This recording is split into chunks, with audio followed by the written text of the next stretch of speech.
우리 자녀들과 함께 기도의 자리에 나온 우리 가정들이 이렇게 보이는데요.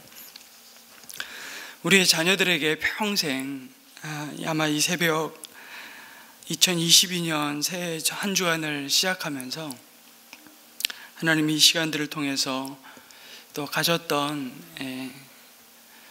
이 시간들이 큰 믿음의 담력을 또 갖게 할 것입니다. 우리 특별히 자녀들을 축복합니다.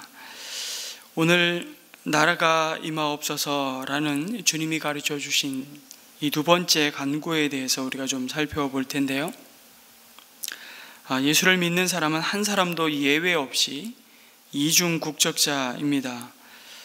바울은 빌립보서 3장 20절에서 우리에게 이렇게 말씀하셨습니다. 우리의 시민권은 하늘에 있습니다.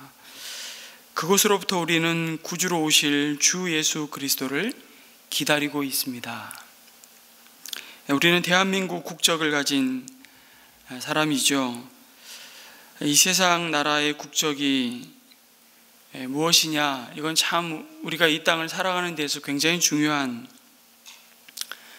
우리의 삶의 요소이기도 합니다. 그러나 그리스도인은 하나님 나라의 국적을 사실 훨씬 더 중요하게 생각하는 자들입니다. 이런 의미에서 오늘 주기도 안에 하나님의 나라가 임하옵소서라는 이 기도는 우리에게 대단히 중요한 의미를 가지고 있는데, 만약에 우리가 하나님 나라의 국적이 없다면 사실은 이 주기도를 할 자격은 물론 관심조차도 가질 필요가 없을 것입니다. 하나님의 나라가 임하옵소서, 주기도 가운데 이 기도가 특별히 주기도문의 핵심이기도 합니다. 그리고 이 주기도문과 함께 산상수훈 전체를 한 구절로 요약한 말씀이 사실은 마태복음 6장 33절 말씀입니다. 너희는 먼저 그의 나라와 그의 의를 구하라. 그리하면 이 모든 것을 너희에게 더하시리라 하신 약속의 말씀이죠. 왜 먼저 하나님의 나라와 의를 구하라 하시나? 왜냐하면 주님이 이 세상에 사람의 몸을 입고 오신 목적이 바로 하나님의 나라를 세우는 데 있었기 때문입니다. 그래서 주님이 사역을 시작하면서 제일 먼저 전하신 말씀이 하나님의 나라가 가까이 왔느니라 하는 말씀입니다. 그리고 부활하신 이후에 승천하시기 전 이 땅에 계셨던 40일 동안 성도들에게 나누셨던 말씀 역시 하나님의 나라의 일을 가르치시며 말씀하신 것이었습니다. 여러분 잘 아시듯이 사복음서를 통해서 증거된 그 예수님의 가르침과 사역의 핵심이 바로 하나님 나라의 선포였음을 알 수 있습니다. 회개하라, 천국이 가까이 왔느니라. 유대인들은 하나님 그 이름을 부르는 것을 굉장히 두려워했습니다. 그래서 하나님 나라라고 표현 쓰지 않고 유대인을 대상으로 썼던 마태복음에는 천국이라는 표현을 썼죠. 늘 하늘나라. 누가복음 4장 43절에도 나는 다른 동네에서도 하나님 나라의 복음을 전해야 한다 말씀하시면서 나는 이 일을 위하여 보내심을 받았기 때문이다 이렇게 말씀하셨습니다. 도대체 이 하나님의 나라가 어떤 의미를 갖고 있을까요? 여기 나라라고 표현된 이 단어는 한번 많이 들어보셨을 텐데 바실레이아라는 뜻입니다. 이것은 국민에게 주권이 있는 공화국이 아닌 왕국을 뜻하는 단어입니다. 그래서 하나님 나라는 하나님이 왕으로 통치하는 하나님이 주인된 나라를 뜻합니다.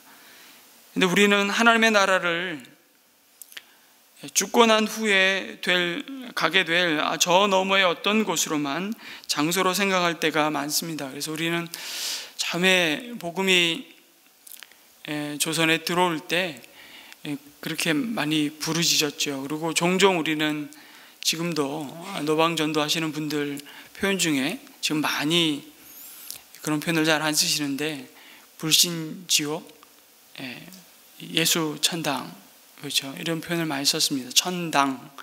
장소적인 개념이 굉장히 강합니다.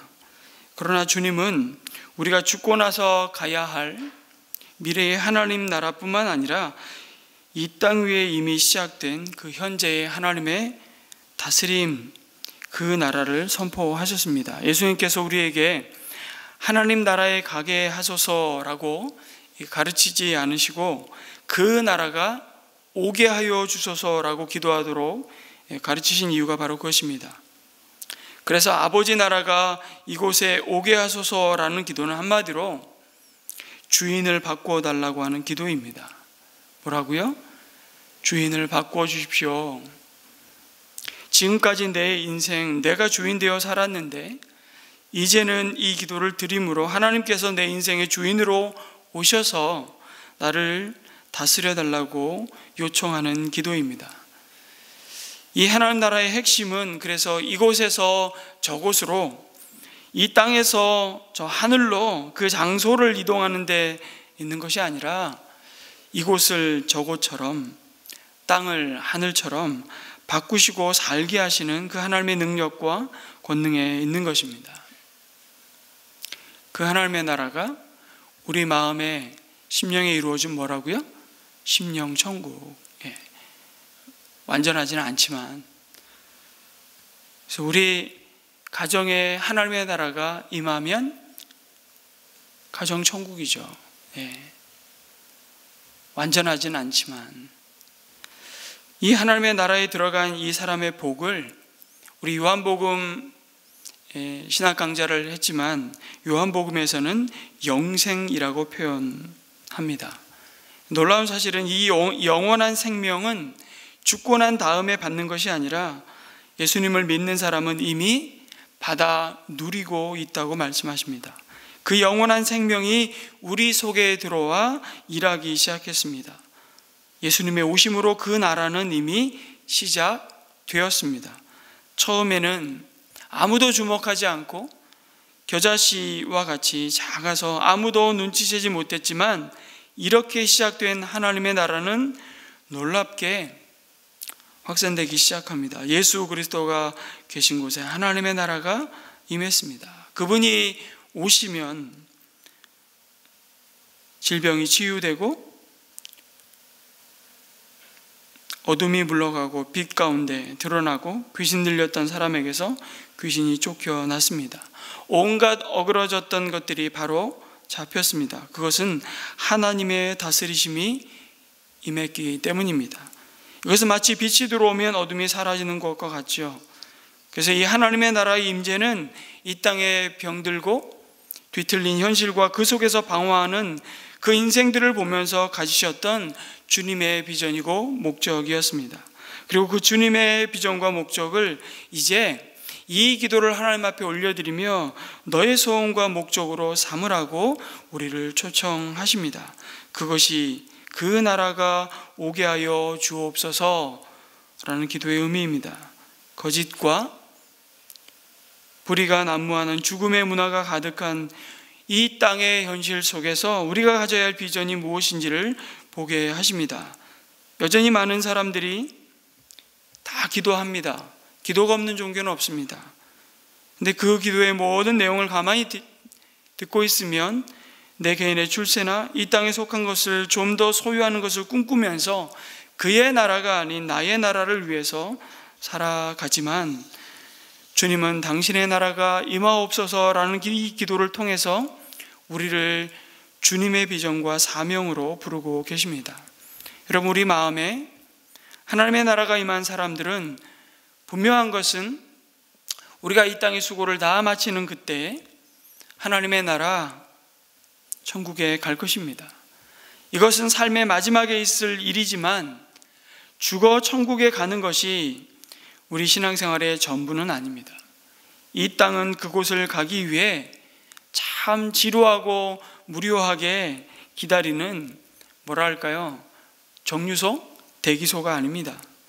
하나님의 나라는 죽어서만 누리는 세계가 아니라고 주님은 이 땅에 오셔서 때가 참에 천국이 가까웠다 말씀하시면서 강조하시고 또 강조하셨습니다. 이미 하나님의 나라가 임했다라고 말씀하시죠. 오히려 이 땅에서 그 나라를 살아내는 것이 익숙해진 사람만이 누리는 세계, 그것이 하나님의 나라입니다. 지금도 그 나라에서 여러분 만약 살기가 몹시 불편하고 거북하고 지겨운 사람에게 영원히 그 나라에서 산다는 것은 얼마나 끔찍한 일이겠습니까? 이 땅에서 잠시 동안이라도 하나님의 임재 가운데 살기가 싫은데 영원히 하나님의 거룩한 임재 가운데 살기를 과연 원할까요? 여러분, 하나님의 나라는 거룩하신 하나님이 임재하는 나라입니다. 요한계시록에서는 그것을 보여주셨죠. 하나님의 어린 양, 24장로, 내 생물, 거기서 이루 형언할 수 없는 많은 물소리로 들려오는 찬송과 예배의 장면으로 하나님, 그 하나님의 나라를 보여주셨습니다. 근데 사복음서에서는 그 하나님의 나라를 정의 내리지 않아요. 비유로 가르쳐주고 있죠. 그러나 그 모든 것이 완전하게 설명되어질 수 없는 다른 차원의 세상을 우리는 언젠가 가게 될 것입니다. 우리에게 약속되어진 하나님의 나라, 그러나 그 하나님의 나라가 이 땅 가운데 이미 임했다라고 강조하고 또 강조하고 있습니다. 그 나라를 이 땅 가운데서 사모하는 자들이 그 영원한 나라에 가게 될 것입니다. 그래서 과연 영원히 하나님의 통치 아래 사는 것을 견딜 수 있을지 없을지 우리는 이 땅에서 이미 그것을 경험하며 사는 것이죠. 그래서 미래의 천국에 들어갈 사람의 모습이 현재 이 땅에서의 삶과 전혀 동떨어져 있다고 생각할 수 없습니다. 왜냐하면 이미 하나님의 거룩한 다스림을 받는 우리 마음에 말씀드린 대로 우리 가정에 천국이 임했기 때문입니다. 그래서 우리가 믿음으로 산다는 것은요, 지금부터 하나님의 나라에서 살아간다는 뜻입니다. 그리고 교회는 유일하게 하나님의 다스림을 받는 공동체의 모습이 어떤 것인지를 보여주는 하나님 나라의 모델 하우스라고 할 수 있습니다. 그래서 한 신학자는 이렇게 말했습니다. 그 나라가 오게 하여 주소서라고 기도하는 것은 교회의 기도일 뿐만 아니라 한 걸음 더 나아가서 교회의 책임을 의미한다고 고백했습니다. 그래서 하나님의 나라를 위한 기도는 책 제목이 있더라고요. 김영복 목사님이 쓴 책 제목, 제가 여러분들에게 추천을 해드렸는지 모르겠습니다. 가장 위험한 기도, 주기도라는 책이 있습니다. 이 책을 한번 읽어보시면 또 주님이 가르쳐준 기도에 대한 깊은 묵상을 해보게 되는데요. 뭐라고 표현했다고요? 하나님의 나라를 위한 기도는 위험한 기도라고. 하나님의 나라가 임하기를 간절히 구하는 것은 그만큼 자기 왕국이 멸망하기를 간절히 구하는 행위이기 때문이다. 이렇게 강조합니다. 신앙생활을 하면서도 하나님의 다스림에 저항하면서 여전히 자기 왕국에서 사는 사람은 결코 이런 기도를 드리지 않는다고. 그것은 아예 불가능한 기도라고 말씀합니다. 그래서 그리스도인이란 내가 나를 다스릴 수 없다는 사실은 발견한 사람들입니다. 내가 나를 다스리는 삶, 내 자아가 나를 주장하는 삶이 형편없이 나를 실망시켰으며 나를 죄와 죽음의 수렁에서 건져낼 수 없다는 사실을 겸손히 인정하고 우리 모두는 어느 날 내가 나를 다스리는 그런 삶을 떠나서 골고다의 언덕을 찾아와 거기 십자가 앞에 엎드렸습니다. 그 위에서 피를 흘리고 돌아가신 그 예수님을 나의 구주와 주인으로, 나의 왕으로 마음을 열어 영접한 것입니다. 그리고 우리는 비로소 하나님의 나라가 임하옵소서라는 기도를 하나님께 드릴 수 있는 신분과 자격을 갖게 되었습니다. 하나님의 나라가 임하옵소서라는 기도는 그래서 먼저 가장 깊은 곳에서부터 예수님의 통치가 이루어지기를 기도합니다. 그 가장 깊은 곳이 어딜까요? 우리의 영혼이겠죠. 아무도 보지 못하는 깊은 중심을 그분이 다스리시길 먼저 기도합니다. 여러분, 구약시대 이스라엘 백성에게 주셨던 하나님을 만나는 그 성막의 구조를 잘 보시면 지성소와 성소와 그 성소 바깥에 외소가 있었던 것을 여러분 가만히 떠올려 보시면, 하나님이 우리 몸을 성전 삼고 계시는 거룩한 성령의 전이라고 하신 그 의미 속에서 우리가 하나님의 나라가 우리의 삶 가운데, 우리의 몸 가운데 이루어지기를 소원하는 그 소원이 어떤 기도 제목으로 올려드릴 수 있는 제목일까? 그것을 우리가 오늘 이 아침 묵상하면서 그 기도를 드렸으면 좋겠습니다. 여러분, 지성소로 비유될 수 있는 것이 바로 우리의 영혼이라고 할 수 있습니다. 그래서 제일 먼저 기도해야 할 것은 주님이 내 영혼을 다스려 주시기를 구하는 것입니다. 그 다음에는 내 마음을 다스리시기를 우린 기도할 수 있죠. 내 마음은 성소에 해당한다고 말할 수 있습니다. 여러분, 그 마음이 지성과 우리의 감정과 의지로 구성되어 있죠. 우리의 지성이 얼마나 참 무례하고 건방진지요. 내 현실에 관한 한 우린 종종 예수님보다도 내가 전문가라고 생각하는 이 교만함을 어떻게 해야 할지, 우리의 감정은 얼마나 변덕스러운지요, 우리의 의지는 얼마나 강팍한지요, 우리의 왕 되신 주님께 굴복하기를 결코 좋아하지 않습니다. 반면에 내 마음대로 하고 싶어하는 이 강팍한 의지가 참 소임줄 같아서 얼마나 질긴지 모릅니다. 내 지성을 내가 길들이지 못합니다. 내 감정을 내가 바꾸지 못합니다. 내 강팍한 의지를 내가 뒤집지 못합니다. 그러므로 주님이 다스려야 합니다. 그 다음에는 내 삶으로 가죠. 내 영혼과 마음이 주님의 통치 아래 있게 된 다음에 그분이 내 삶을 다스리시도록 우리는 기도해야 합니다. 내 영과 내 마음이 내 지성소와 같다면 내 삶은 그 외소에 있는 번제단과 물두멍이 놓여있는 장소와 같다고 할 수 있습니다. 죽었던 영이 구원받고 살아났다고 해도요, 여전히 몸으로 이 땅을 살아가는 우리의 삶의 자리자리마다 죄에 오염된 마음과 삶에서 그 죄된 독소가 사라지는 데는 참 많은 세월과 헌신이 필요합니다. 그것을 우리는 성화의 과정이라고 부르죠. 구원받았다고 해서 내 생각과 말과 행동이 결심한 즉시 변화되지 않습니다. 중생은 거듭나는 것은 즉각적으로 이루어지지만 성화는 점진적으로 이루어지죠. 그러나 어느 날 이 세상을 떠날 때 우리는 다시는 죄를 생각하거나 행하지도 않을 온전한 거룩함을 덧입게 될 것입니다. 그것을 우리는 영화라고 부릅니다. 그 영화가 이루어지는 순간까지, 다시 말해 죽는 날까지 우리의 생각과 삶은 우리 스스로의 의지와 노력으로 바뀌지 않습니다. 요람에서 무덤까지 거짓과 미움을 버려야 한다고 우리가 끊임없이 배우고 가르침받지만 세상의 거짓과 미움은 절대로 없어지지 않습니다.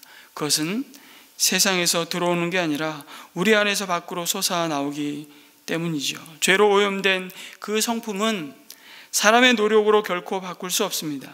내 생각을 바꿀 수 있는 분은 주님밖에 없습니다. 그래서 주님이 내 생각과 말과 행실과 태도를 다스려 주시기를 기도하라고 주님이 가르치십니다. 그 삶의 자리에 하나님의 다스림, 하나님의 통치가 이루어지기를, 하나님의 다스림을 정하는 마음에서 우리의 주님의 통치를 받아들이는 그 마음을 회복시켜 달라고 기도하는 것이 하나님의 나라가 오게 하소서라는 기도일 것입니다. 주님이 우리 내면의 중심, 그 왕자의 보좌에 앉으셔서 나를 다스리는 것을 우리는 그래서 성령 충만이라고 부릅니다.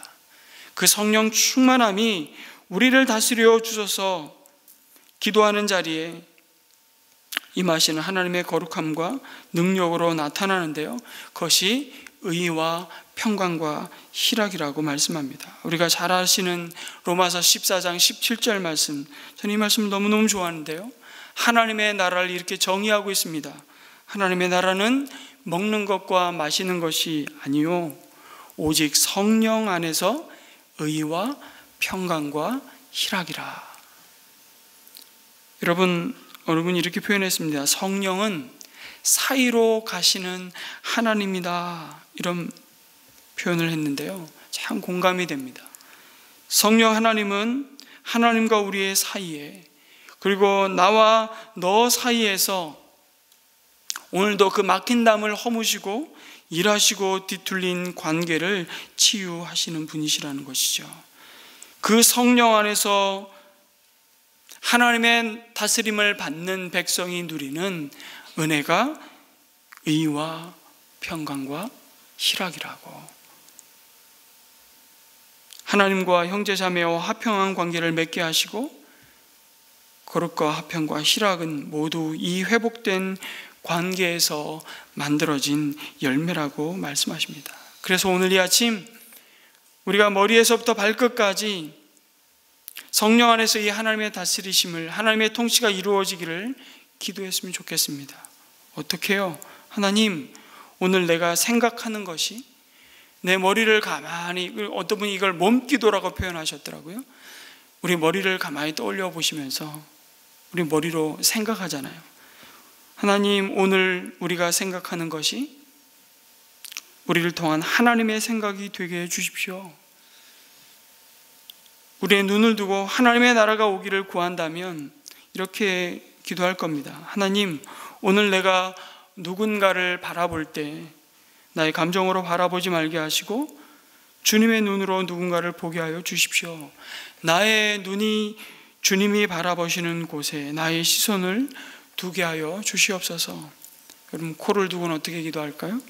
하나님의 나라가 임하기를 이 코를 두고 이렇게 기도할 수 있을 겁니다. 하나님, 오늘 내가 오만하지 않게 하여 주시옵소서.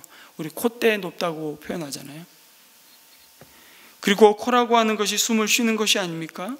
들숨과 날숨을 생각하며 하나님, 오늘 내가 숨을 들이마실 때마다 하나님의 생기를 호흡하게 해주시고 숨을 내뱉을 때마다 나의 속에 있는 부정적인 것들을 내어버리게, 쫓아내게 해주시옵소서. 우리가 말하는 입을 두고 하나님의 나라가 임하기를 기도할 때 하나님, 오늘 내가 하는 말이 누군가를 넘어뜨리는 말이 아니라 살리는 말이 되게 해 주십시오. 오늘 내가 걷는 발걸음마다 하나님의 은혜가 새겨지게 해주시고 나의 발이, 우리의 발이 닿는 곳마다 하나님의 샬롬, 하나님의 평화가 임하게 해주십시오. 우리의 손을 통해 하나님의 나라가 오기를 우린 또한 기도할 수 있을 겁니다. 하나님, 오늘 내가 손을 내밀어 누군가의 손을 붙잡을 때 하나님, 나를 통해 그의 손을 잡아주십시오. 나를 통해 생명의 기쁨이 흘러가게 해주시고 나의 손으로 하는 모든 수고가 하나님의 뜻을 이루게 해 주십시오. 하나님의 기쁨이 되게 해 주십시오. 우리는 이 몸기도를 통해서 하나님의 다스리심을 오늘 하나님 앞에 이 새벽 간구하며 오늘 하루의 삶을 또 시작했으면 참 좋겠습니다. 여러분, 이 시간 이렇게 한번 기도할까요? 아직도 여전히 주님께 내가 내어드리지 못한, 여전히 우리가 찬양으로 고백하는 것처럼 여전히 내가 주인 삼고 살아가는 삶의 영역을 이 시간 먼저 보여달라고 기도했으면 좋겠습니다. 그것을 내려놓으면 죽을 것 같지만 실은 그것 하나님 앞에 내어드리고 그 삶의 자리자리를 하나님 다스려 주시기를 간구하며 요청할 때 그때부터 진짜 하늘의 복된 삶이 시작되는 것을 우리는 경험하게 될 것입니다. 내가 내 삶의 주인된 그 명의를 주님께 이전하겠다는, 주님이 다스려 주시기를 구하는 기도를 우리 먼저 올렸으면 좋겠습니다. 그리고 이 땅에서 세상 나라의 시민이면서도 하나님 나라의 시민으로 하나님 살게 하여 주신 것 감사하면서 우리 교회가 하나님의 나라가 온전히 임하는 공동체가 되도록 회복시켜 주시고 우리 안에 임한 하나님의 나라가 자라서 작은 겨자씨가 자라서 큰 거목이 되고 많은 새들이 와서 깃들인 그 천국의 비유로 말씀하신 것처럼 우리 안에 임한 이 하나님의 나라가 자라서 더 풍성한 하나님 나라의 의와 평강과 희락을 누리게 하여 주옵소서. 우리의 마음과 눈과 입과 손과 발에 하나님의 통치가 임해서 우리를 통해 하나님의 나라가 증거되고 확장되게 하여 주옵소서. 하나님의 다스리심을 받아들임으로써 우리 자신과 가정과 교회를 또한 잘 다스리게 도와주옵소서. 우리 이 시간 먼저 이 기도를 하나님 앞에 올려드리겠습니다. 기도합니다.